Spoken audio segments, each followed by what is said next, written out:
आप देख रहे हैं भारत की बात खबर अयोध्या से। अपर निदेशक चिकित्सा एपी भार्गव ने किया जिला चिकित्सालय का निरीक्षण। खबर अयोध्या से है, जहां अपर निदेशक चिकित्सा एपी भार्गव ने औचक जिला चिकित्सालय का किया निरीक्षण। सर्वप्रथम चिकित्सालय के ओपीडी कक्ष का निरीक्षण किया, जहां पर ओपीडी करते हुए डॉक्टर मिले। उसके बाद इमरजेंसी कक्ष गए। निरीक्षण के दौरान ब्लड बैंक पहुंचे अपर निदेशक ने वहां की व्यवस्था पर प्रसन्नता जाहिर किया। तत्पश्चात चिकित्सालय के विभिन्न वार्डों में जाकर मरीज से बाहर की दवा लिखे जाने की जानकारी लिया। निरीक्षण के दौरान सीएमएस को कई सुझाव भी दिए। डॉक्टर एपी भार्गव साहब एडी के पद पर नए नियुक्त हुए हैं। अभी 3-4 दिन पहले ही उन्होंने चार्ज लिया है। तो आज 12:50 पर वो जिला अस्पताल का निरीक्षण करने पहुँचे थे। सबसे पहले वो फिजिशियन वाले कमरों में गए, चूँकि हमारे यहाँ एक ही फिजिशियन है और एक पुनर्नियोजन में डॉक्टर नानक शरण है।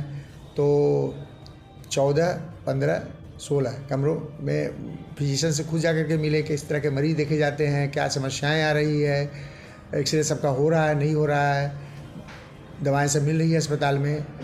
इसका उन्होंने मरीजों से भी पूछ करके भौतिक सत्यापन किया। इसके बाद वो इमरजेंसी ओपीडी गए।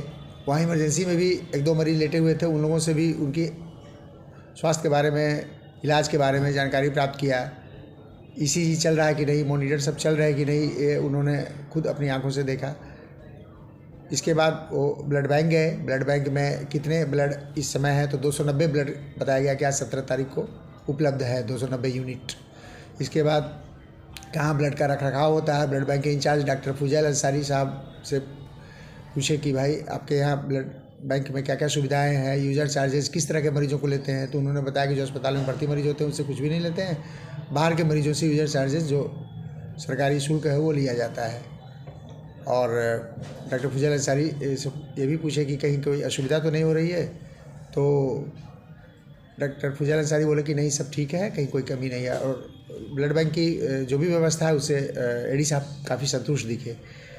उसके बाद वो न्यू बिल्डिंग में जहाँ पर्चा काउंटर है उधर आई ओपीडी, ईएनटी ओपीडी और सर्जरी ओपीडी की तरफ गए। फिर वार्डों का निरीक्षण उन्होंने किया।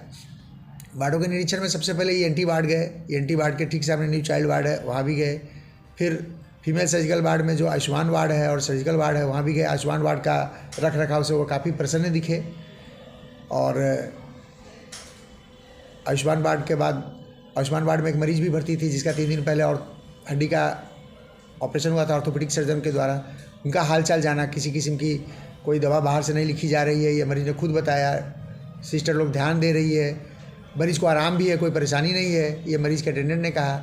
तो कुल मिला जुला करके ये निरीक्षण काफ़ी संतोषजनक रहा। और एडी साहब ने जो भी देखा और बीच बीच में सुझाव दिए तो हमारे लिए काफ़ी प्रेरणादायक है और उनके बताए गए सुझावों का मैं पालन करूँगा। पुराने सीएमओ कार्यालय और अभी का जो सीएमएस आवास है, ये बिल्डिंगों के जर्जर स्थिति को देखते हुए बताए कि पहले भी एक बार प्रस्ताव पारित यहाँ से जा चुका है शासन को, सांसद जी के सहयोग से, जो पूर्व सांसद लल्लू सिंह थे, कि इन बिल्डिंगों को जो पुराने जर्जर हो गए हैं डिमोलिश करके एक 5 मंजिला इमारत यहाँ पर बनाया जाए। तो इससे कुछ ओपीडी, कुछ ऑफिस और कुछ रिहायशी आवास की समस्या भी दूर होगी। और ये काफ़ी जो पार्किंग की समस्या रहती है, जगह कम है, व्हीकल्स ज़्यादा हैं, तो ये समस्या से भी निजात मिलेगा। तो एडी साहब के निर्देश के हिसाब से देखते हैं कि कौन से कागज़ 2-3 साल पहले भेजा गया था उसको निकाल के एक नए तरीके से प्रस्ताव शासन को उपलब्ध कराते हैं, ताकि जो हमारे परिसर में ओपीडी की समस्या है, ऑफिस की समस्या, आवास की समस्या है, ये दूर हो। तो हमारे यहाँ सभी उपलब्ध है। हम तो एक सर्जन रहे हैं और हम समझते हैं कि सर्जरी में देखिए एक से एक जटिल ऑपरेशन यहाँ होता है और मैं यहाँ 12 साल से हूँ। आज तक सर्जरी में हमको कभी बाहर की कोई एंटीबायोटिक की या इंजेक्शन की ज़रूरत ही नहीं पड़ी। तो मैं नहीं ज़रूरत पड़ी मेरे को, तो अन्य को भी नहीं पड़ना चाहिए। लेकिन ये खाली सर्जरी डिपार्टमेंट की तरफ से मैं कह रहा हूँ। अब जैसे हृदय वाली बात है तो कोई कार्डियोलॉजिस्ट है नहीं, तो सब एमबीबीएस या एमडी लेवल के लोग हैं, तो जितनी दवाई वो लिख पाते हैं उतनी दवाई हमारे अस्पताल में है, जितनी दवा वो लिखते हैं।